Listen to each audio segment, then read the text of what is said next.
Greetings, one and all. Let's today look at the smart citizen. Can we actually grow a smart citizen by design?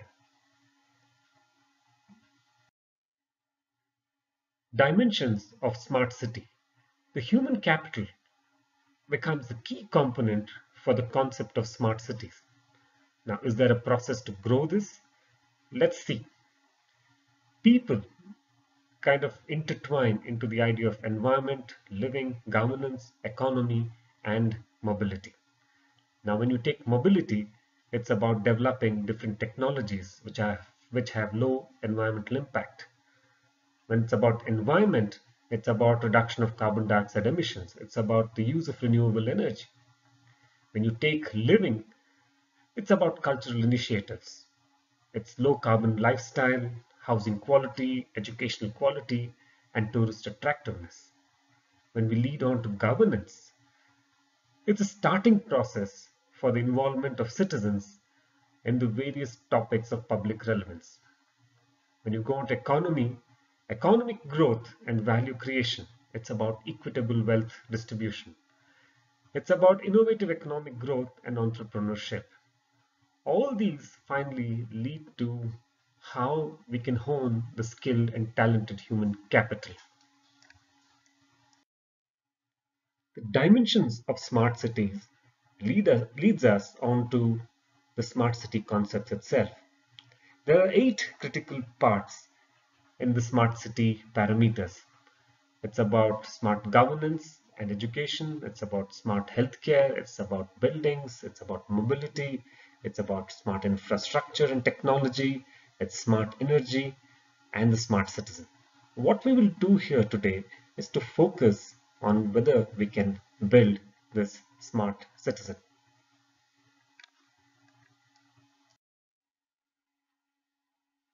How do we create a smart citizen?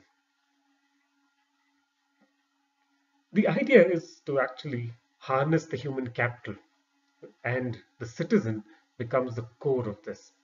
So from what we looked at the earlier 8 points, the smart citizen now becomes the key focus because he's the one who's going to consume or apply or capitalize on the balanced 7 aspects. The future of smart citizens. While most focus through a period of time has been largely driven on elderly care, on on how to deal with the aged in the cities. But progressively, we've seen that the children and youth have been left behind.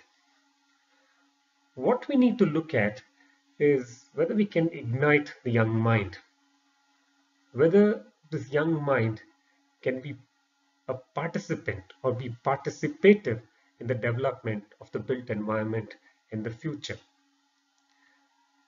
Now, this leads us to the education system itself. Close to 21 years is spent in educating somebody. Now, that is a long period of time. So, the belief here is that 21 years of education lays the foundation for the smart citizen. Now, this can happen largely in educational campuses. And the belief is that the educational campuses today will become the social transformational lab.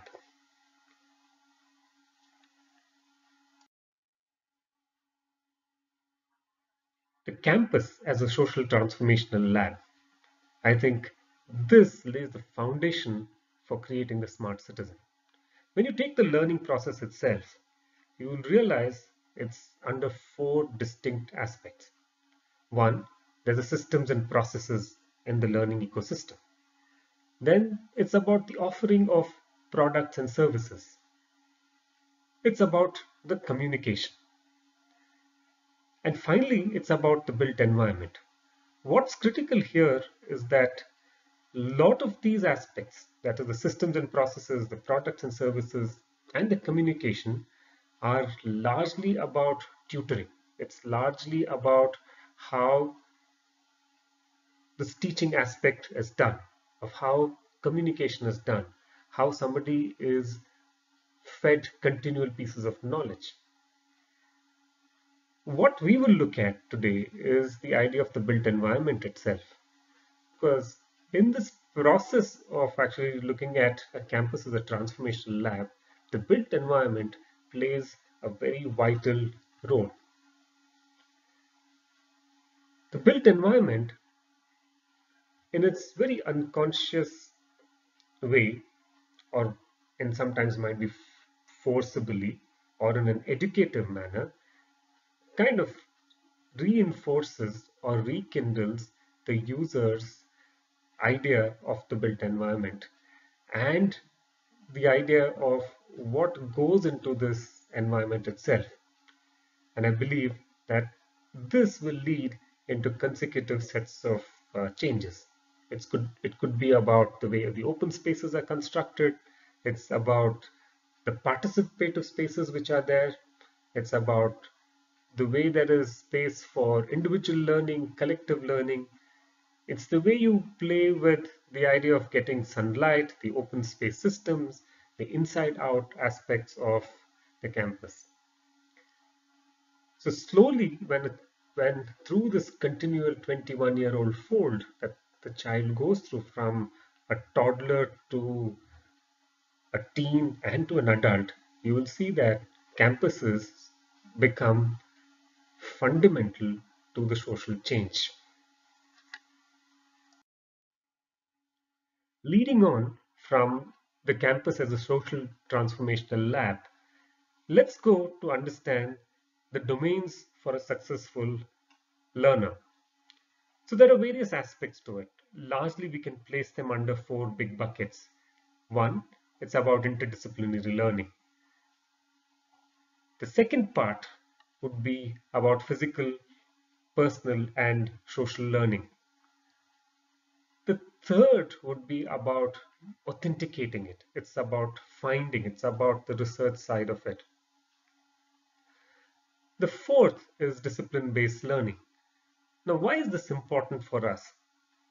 One, when we deal with interdisciplinary learning, it connects each of the discipline-based verticals horizontally. So you actually learn from one to the other and interconnect them. In this component, you'll also read that there's aspects of physical, personal, and social learning. So as much as you're learning or being tutored or taught, parallelly, it's getting to be authenticated. And this authentication actually rekindles the thought process of the child to look at a discipline-based learning. So when you read all of these together, you learn that the built environment or the campus actually feeds into each one of this very specifically. From the domains for a successful learner, let's go into the pedagogical activities and how these are getting to be achieved today. What happens is that the built environment and the time spent in the campus becomes very crucial. So most of the pedagogical activities and the way they get to be placed in the built environment becomes really critical. Now, it's about delivering, it's about applying, it's about creating, it's about communicating, it's about decision making. So what happens in today's methods is that we are constantly driving this 5-point agenda that is about the delivery aspect of it, the application side of it, how we are pushing application into creativity, and how what you're creating needs to be communicated. And finally, from taking it from a communication mode, you're also tutoring the decision-making processes. Now, why is this really critical? This underlines the first principle of placing the smart citizen in this envelope. And you'll realize that most often the spatial qualities under which each of these are communicated or these pedagogical activities are done become really fundamental to how the built environment and the campus are so crucial for actually extending this thought process. It's not forced. You will notice that it's not forced, but the built environment itself slowly starts becoming the education medium. The lifespan of a citizen run through various phases of development. What you see in front of you is something most of us have experienced or seen around us. It's about infancy, it's about the toddler, it's about preschool, it's about the childhood, adolescence, young adult, middle adult, and seniors. It seems simplistic right now, what is in front of you. But what we normally don't understand is that there are very distinct phases of development. And this can be placed in three distinct phases. So we call phase one, that is the most influential time frame, that is up to 5 years. Phase two, that's between 5 years and 16 years, where those thought processes tend to mature. And phase three, that is between 16 to 21 years, when there is a high application of what has been taught or tutored. So what we'll focus today is to look at from infancy to about the young adult.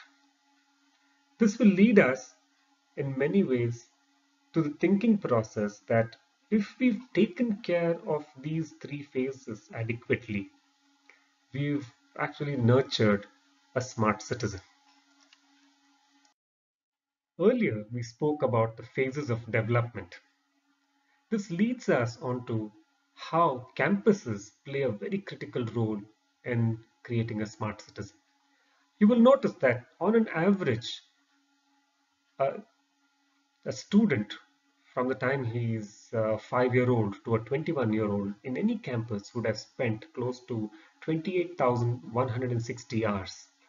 And that is a phenomenal amount of time in educating, in kind of rationalizing the thought process of this young citizen.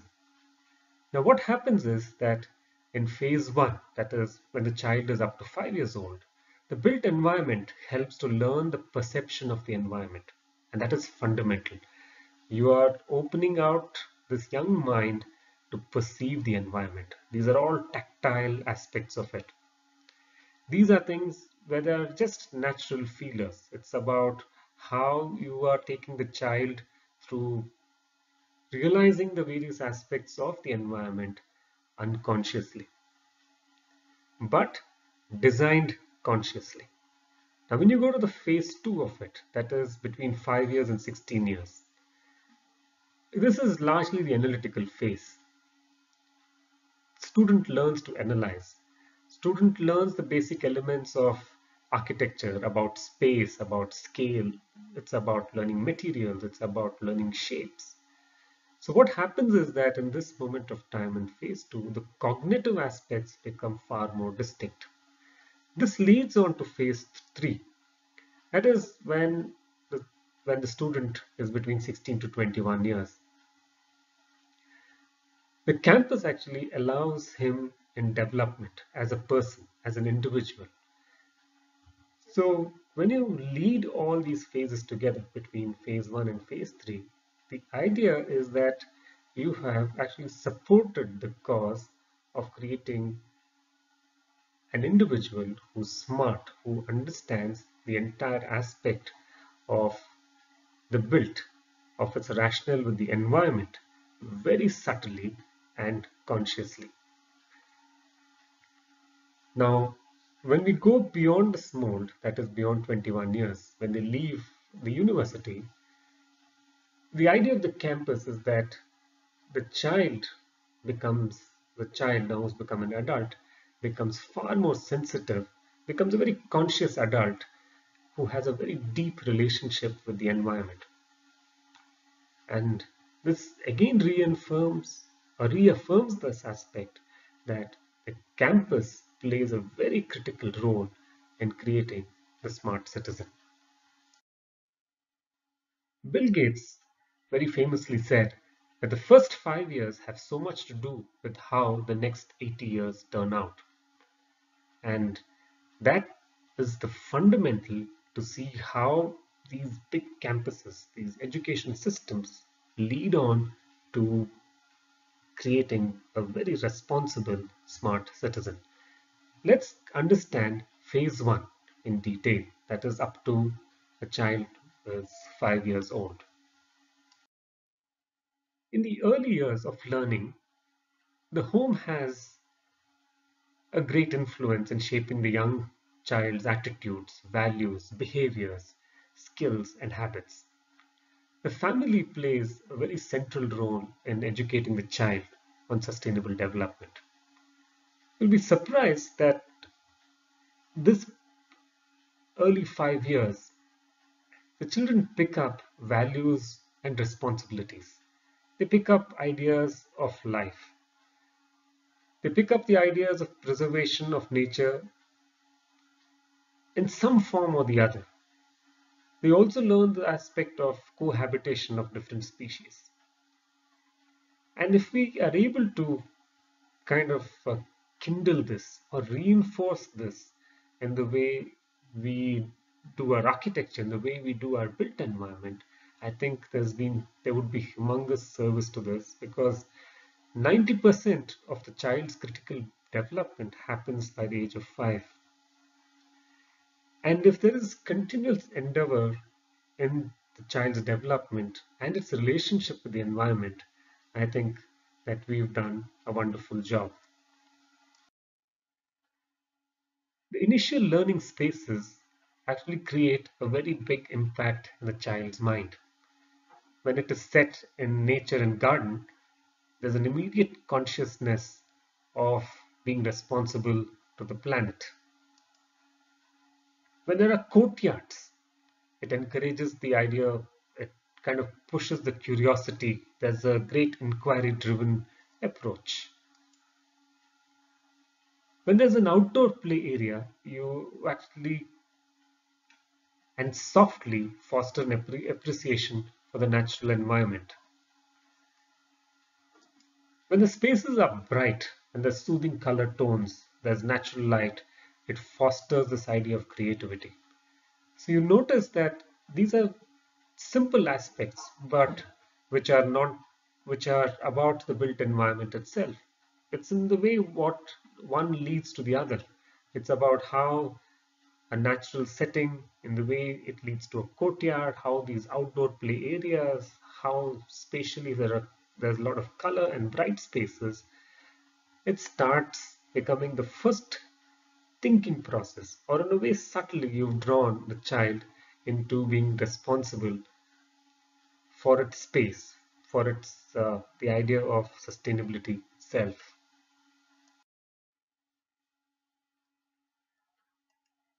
This leads us on to a simple aspect. Let's say when we have differential seating, when the seating becomes flexible, when you're able to move the furniture around, the child consciously or unconsciously is learning about flexibility. When we lead or speak about flexibility, it's also about multi-purpose spaces. What the multi-purpose space does, it enforces socializing and sharing. This leads on to this idea of the uncluttered space. So when you deal with the built environment, when you deal with the aspects of the uncluttered, it inspires self-confidence and independence. What is done here is that the earlier couple of points and this are in a very subtle way getting the child engaged with the built environment and subtly on the layers of sustainability. Here, I wish to take you through a case study of the principles of a school. This is the School of Architecture. It's called the Arkki School of Architecture in Finland. And the primary focus of the school is about educating somebody who's very, very young. and they're not actually professionally inclined, but from a very young age, they join here for after school work. Now, what happens here is that the child actually is given large impetus. The goal here is that they become respectful of the environment which they're using. And actually, this architecture education in the school helps a child to become sensitive and conscious adult. It pushes them to have a very deep relationship with the environment. The catchphrase of the school is, we do not see things as they are, we see things as we are. So what happens here though is that the child is exposed to all the tactile cognitive aspects of the built environment and makes them conscious about it. So here the young people learn to observe the environment and analyze it. And they're allowed to analyze it very critically. It builds up their own personal relationship with the built environment, and it develops the skills of participation. This, for me, actually is the seed for creating the smart citizen. Nelson Mandela said, education is the most powerful weapon which you can use to change the world. And you reflect this back to phase 2, that is, when a child is between 5 years and 13 years. This could be the most impactful time spent in a campus. Let's see how this works. There are various strands and domains to be a successful learner. The idea is to spark the young child's mind and influence and make the child participate in the development of the built environment. Now here you will see that there are 4 distinct parameters. One, it's about interdisciplinary learning, which largely embeds communication, design, creativity, technology, information, and thinking. The second aspect is about physical, personal, and social learning. It's about interpersonal development. It's about civic and citizenship. It's about health and physical education. The third aspect is about authentic. Authentic is about looking at integration, problem, and resource-based learning. And the fourth aspect is discipline-based learning, where there is larger focus, that is, in a sense of some specialization. It's about the arts, it's about the languages, it's about humanities. It's about how science and math is taught here. But what's fundamental to all of this is that they don't behave in silos, but they're all integrated to one another. And these pedagogical activities, to achieve them, is about what we'd earlier discussed too. It's about how the delivery mechanism of this is done, how the application component of this is looked at, how we are actually creating curriculum to push this domain. How do you start communicating more efficiently? And finally, it's about decision making. So you will notice that in this pedagogical mode, you've actually put this very powerful analytics into the child's mind. In a way, leads him to start looking at aspects which are distinct, but also which are interconnected, and helps him in the process of decision making to enhance the built environment. The strand and domains of a successful learner actually links us to the principles of place. So if you start looking at what's in front of you, we did take a deep dive into the pedagogical activity. But if I flip this arrow and start looking at it in the lead up to this, so let's go through it piece by piece. Now, if I take the first principle, that is, the learning environment is supportive and productive. Now, what does this mean?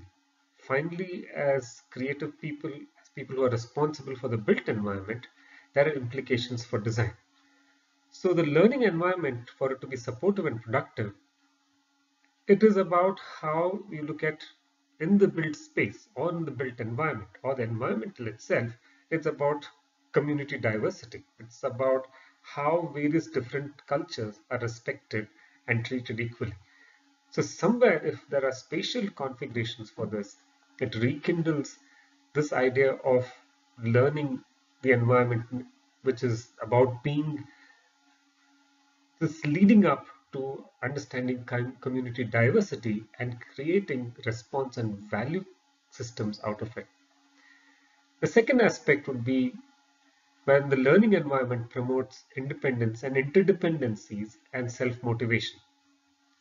Now this for sure leads into how breakout spaces are created, which is allowing individuals to work as groups, as teams, or simply as individuals. Are the furnitures allowing for this, for cooperative learning? So the idea of flexibility becomes really important here. But what have we learned here is that finally as a rational, the student here is learning about being flexible, the being about adaptive to various conditions. The third principle is about students are challenged and supported to develop deep levels of thinking. Now this is where a lot of design thinking happens. It's about where a lot of derivatives are done. So you as a designer would actually looking at whether there are other aspects of learning. It's the accesses to the ICT, it's the access to multimedia supports, it's about lateral learning, it's about kind of opening new levels of thinking. Now, this framework leads actually to the idea of creating in the pedagogical activity. So you can link these three aspects together. And the fourth principle is about students' needs, backgrounds, perspectives, and interests.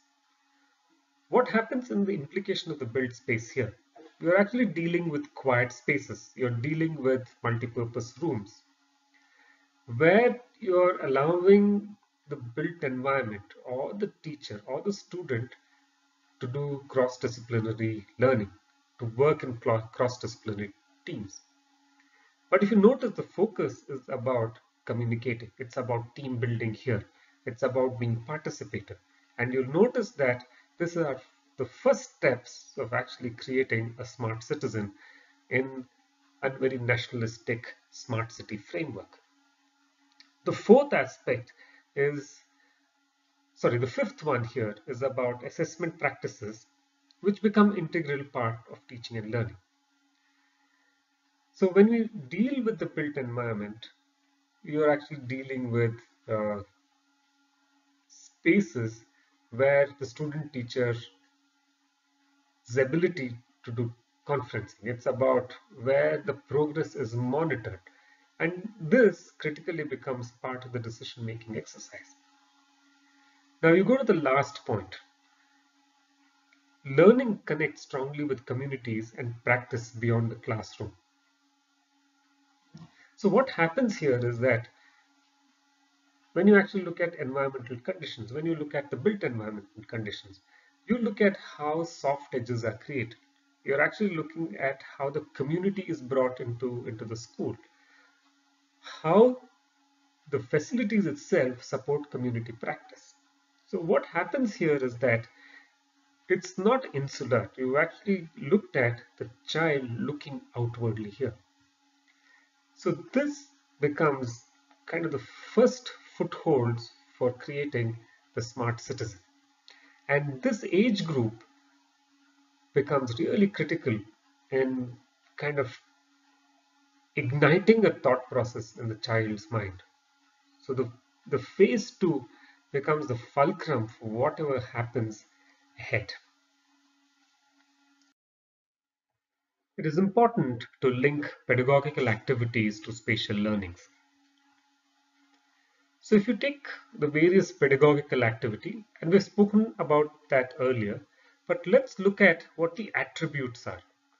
Now, if you take the idea of delivering, was one of the key pedagogical activities, Its attributes lead to how you are looking at spatial configurations which allow formal presentations, how you look at passive learning, how there's instructor control, how there is this aspect of focus on presentation. So there is a larger focus-driven aspect here. But if you look at the key point here, it's also about passive learning. So as much as it's being taught, there is a simultaneity of how the built environment or the environment under which this kid is learning becomes passive. So there's a constant background learning which happens here. The second activity is the application or applying. Here it is about controlled observation. It's about one-to-one. It is about the master and the apprentice. It's about informal and it's about active learning. So imagine today that a designer is given this brief of responding to one of these, and imagine the amount of alternatives which are possible when this aspect is done. So it's about how we look at aspects of informality. So can space configurations be different? How we can look at spaces where there is controlled observation. So there is this method of a one-on-one tutorship which happens. Then a third pedagogical activity is about creating. Here it is about multiple disciplines. So it's about lateral learning. It's about leaderless. It's about egalitarian. It's about distributed attention. There is a sense of privacy and casualness to it. But what's happened in this process is that you push the idea of active learning. So the difference between the pedagogical activity of delivering and the pedagogical activity of either applying and creating is that delivering largely deals with the passive learning aspect of it, and the applying and creating aspect of pedagogy leads to active learning. Now, this leads us on to the next two aspects, that's about communication and decision making. When we take communicating as one of the aspects, it is in the way the way knowledge is dispersed. There is impromptu delivery. Imagine today you're actually looking at a campus which is constantly dispersing knowledge, not in the formal pedagogical manner, but informally communicating with you. It's in the way the built environment is communicated to you, in which the natural environment is communicated to you. I think that the campus would have done a very important aspect in negotiating with this young student. The other aspect is of decision making. And here you'll notice that the pedagogical attribute will be when knowledge is dispersed, when information is shared. Then it's about leadership. It's about the leader setting the final direction. It's about when the situation is protected. And there could be semi-formal and formal processes to this. But what's distinctive here is that it allows you for both passive and active learning. So in a nutshell, what we're trying to communicate here is that by the time you've linked all the 5 pedagogical activities, it gives you clearly definitive attributes to the built environment. And this becomes kind of key in which you can take the design methodology forward. There have been a lot of debate on the learning settings. And for one, believe that the student has to be given as many number of options or spatial conditions for him or her to learn. So if you run through it very quickly, if you take the student as the home base, the learning settings could be varied. It could be the idea of collaboration. It could be the idea of the incubator. It could be this aspect of group learning. the idea of where the presentation spaces are available, in where the teacher meets the student. Is there a special condition for that? Individual pods. And I believe that when we deal with schools, most often we miss out the individual pod, where somebody can go retrospect, think about uh, aspects which kind of kindle new thoughts. Breakout spaces. These could be informal learning spaces because you always learn through your peer group and collaborate with the rest of them. Display spaces. So normally when you have display spaces or there are areas where kids are allowed to walk through these areas, they're very informal learning spaces. The display constantly keeps educating the child. It could be about a simple thing. It could be about the carbon dioxide index which is around, uh, the humidity of the place, temperature of the place. It could be the rainfall they've collected the previous day. It could be simple things like that. But what it does is that it kind of constantly sets this questioning thought process in the child. And that actually links back very strongly with the outdoor learning. Imagine classes set under a controlled environment to a classes set in an open courtyard based system. It could be these aspects which constantly drive the child to start to question the environment, the built environment, and the natural processes around it. It's also about focus labs. It's also what you do with this very focused, intense based mode of learning where it's about research. It's about you're constantly pushing the child to uh, open or reinvent or rethink certain aspects through research. Now, once we've kind of paid attention to all these aspects, the environmental component of it or the sustainability component of it starts getting ingrained here because you're allowing the child to question various aspects of the built as well as the environment in these multiple modes. Let's take the example of the school and how certain aspects have been kind of very subtly placed in so that the user here is continuously learning about the environment. So we can call this as the beginning of the change.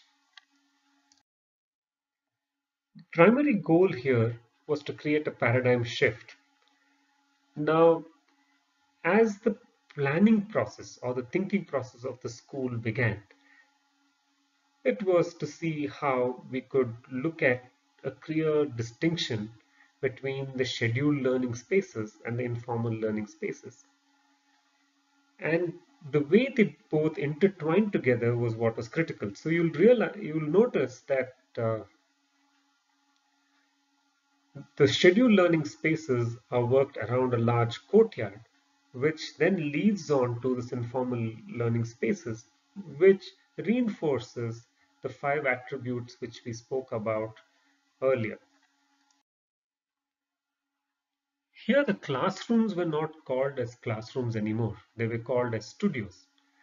And the idea of actually calling them studios itself was that they end up strongly connecting back with the external community. They are not insular in any form.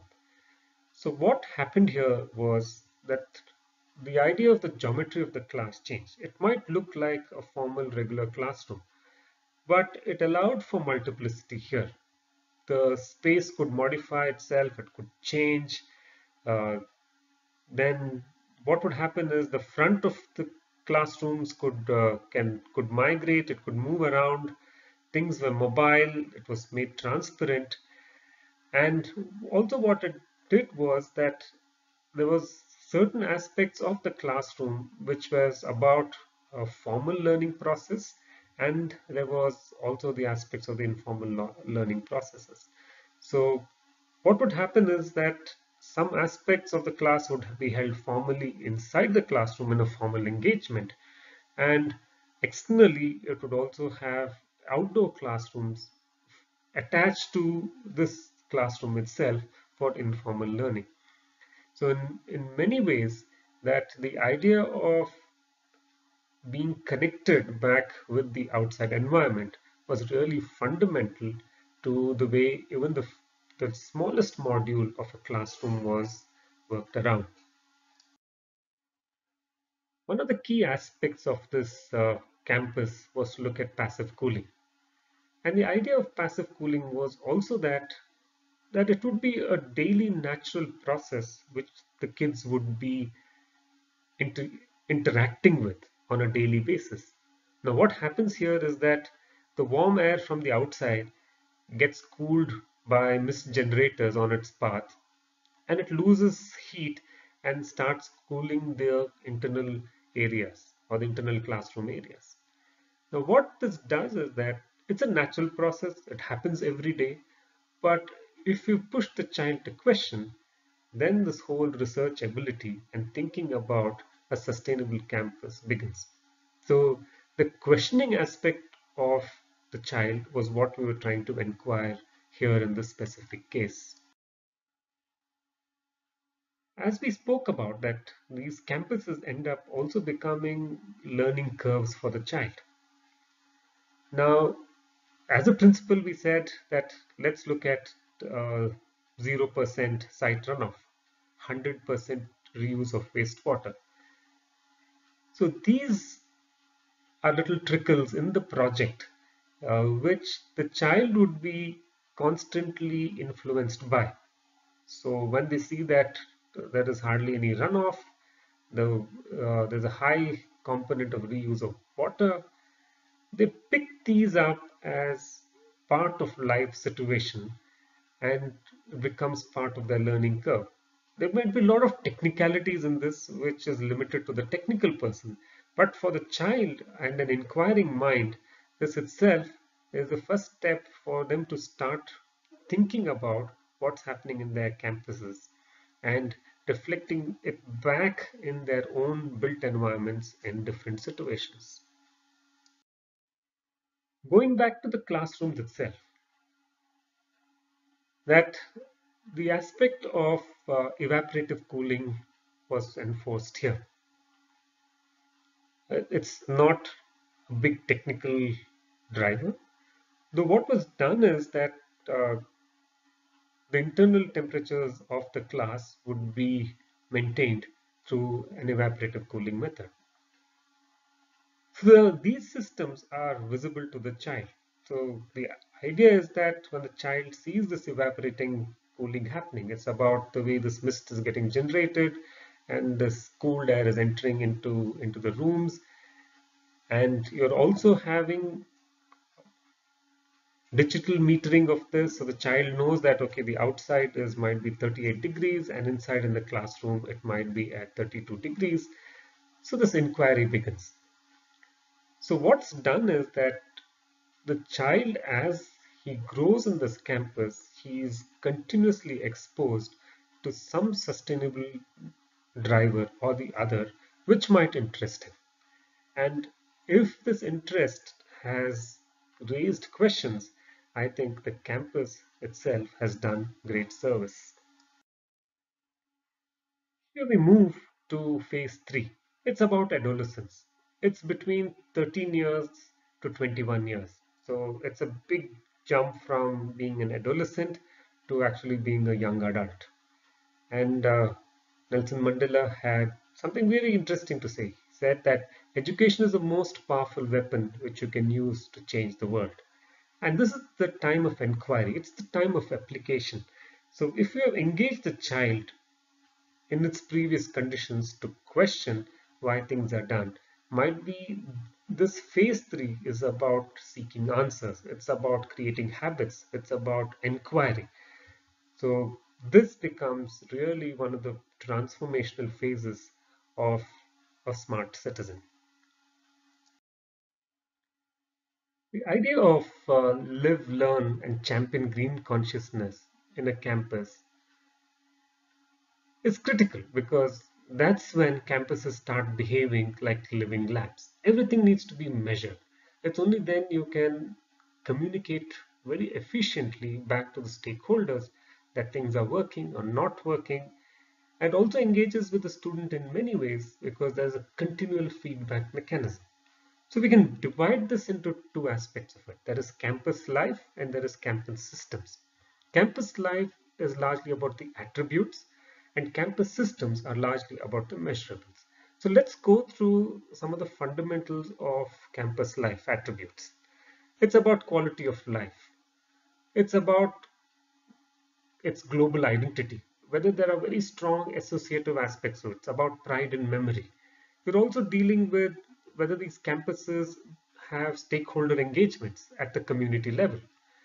Is there a distinctness to design where there's a high recall value to the campus?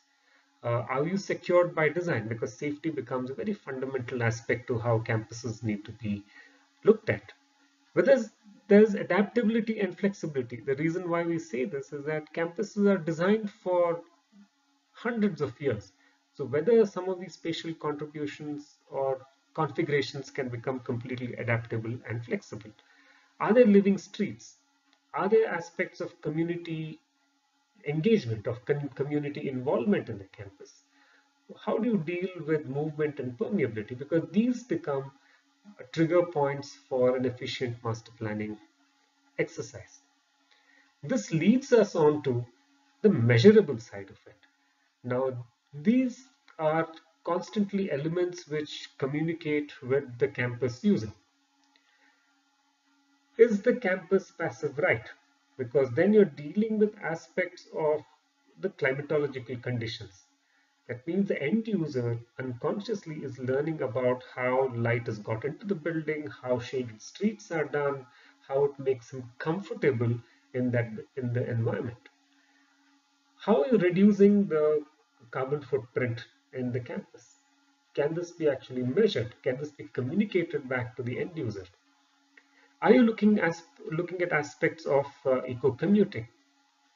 Uh, the idea of zero organic waste disposal. Can you actually look at zero net water purchase for a campus? Because when these are communicated, there's something which ingrains into the student. He starts becoming responsible to these aspects. We talk about things like leaf space index or the green footprint index.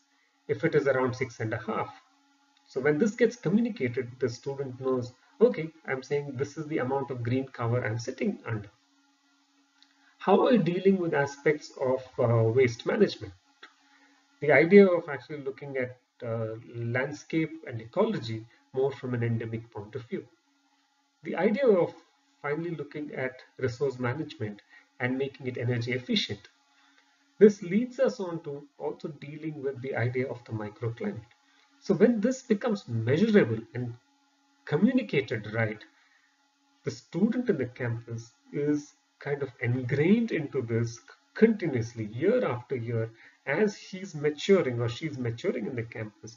These